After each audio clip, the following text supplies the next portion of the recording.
আমি এখন দাঁড়িয়ে আছি কুমিল্লার এমন একটি জায়গায় যেটি এখন খুবই নিরিবিলি, সবকিছু স্বাভাবিক, কিন্তু প্রশ্ন হচ্ছে যে এই জায়গাটি কি আসলে এমন? এই জায়গাটা কিছু সময়ের জন্য শান্ত থাকলেও এই শান্তটা সাময়িক, কিন্তু সময় বদলালে এই জায়গা ভরে যায় মানুষে, গাড়িতে এবং ব্যস্ততায়। আর তখনই শুরু হয় আসল চিত্রটা। এখন আসি মূল কথায়, এখানে যে জ্যামটি তৈরি হয় এটি কি হঠাৎ হয় নাকি এর পিছনে রয়েছে নির্দিষ্ট কিছু সমস্যা?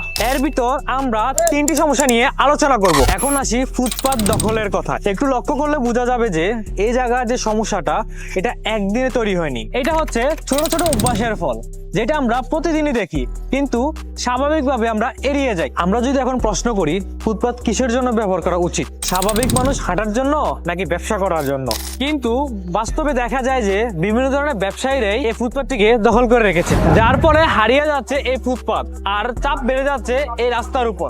একটা কথা পরিষ্কার করা প্রয়োজন, এটা কোনো একপক্ষিক দোষ নয়, এটি একটি চেইন রিঅ্যাকশন। অর্থাৎ এই একটি জায়গার সমস্যার জন্য প্রভাব পড়ে পুরো কুমিল্লা। একটি গাড়ি ভুল জায়গায় থামলে একটি থামে, সাথে সাথে আরো একটি থামে, এবং এমন করতে করতে রাস্তা তার নিজস্ব গতি হারিয়ে ফেলে। তারপর আসি ট্রাফিক ম্যানেজমেন্ট নিয়ে কথা। সব জায়গায় ট্রাফিকের দরকার হয় না, কিছু কিছু নির্দিষ্ট পয়েন্ট আছে যেখানে ট্রাফিকের ব্যবস্থাপনা অবশ্যই প্রয়োজন। আরেকটি গুরুত্বপূর্ণ বিষয় হলো চালকদের পর্যাপ্ত পরিমাণের প্রশিক্ষণের কোনো ব্যবস্থা নেই। সব চালক খারাপ না, কিন্তু অনেকেরই পর্যাপ্ত পরিমাণ ট্রেনিং নেই। নিয়ম না জানলে নিয়ম মানাটাও কঠিন। সবশেষে এখন আমরা কথা বলবো সিএনজি এবং অটো স্টেশন নিয়ে। তাদের নির্দিষ্ট কোনো স্থান না থাকার কারণে তারা যেখানে সেখানে যাত্রী উঠানামা করছে, কিন্তু এই স্বাভাবিক বিষয়টাই হচ্ছে সব থেকে বড় সমস্যা। এই চিত্র শুধু এই এক জায়গার না, কান্দিরপাড়, চকবাজার, ব্রিজ এলাকা, সবখানে প্রায় একই অবস্থা। যাই হোক, এতক্ষণ তো আমরা শহরের সমস্যাগুলো নিয়ে কথা বললাম, চলুন আমাদের ছোট মাথায় ছোট কিছু সমাধান আছে, এগুলো নিয়ে একটু কথা বলি। সমাধানটা আসলে দূরের কিছু না, অনেক সময় এই ছোট ছোট সিদ্ধান্তই অনেক বড় পরিবর্তন নিয়ে আসে। যেমন সিএনজি, তাদের জন্য যদি নির্দিষ্ট কোনো জায়গা থাকতো তারা সেখানে দাঁড়াবে এবং যাত্রী তুলবে। এমনটা হলে রাস্তাটা নিজে থেকে হালকা হয়ে যাবে।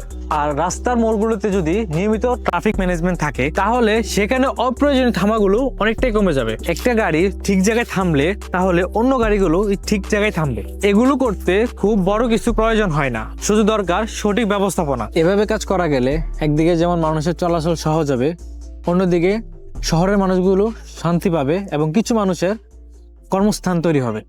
এই শহরের পথগুলো আবারও জীবন্ত হয়ে উঠতে পারে, শুধু প্রয়োজন আমার আর আপনার একটু সাহায্য।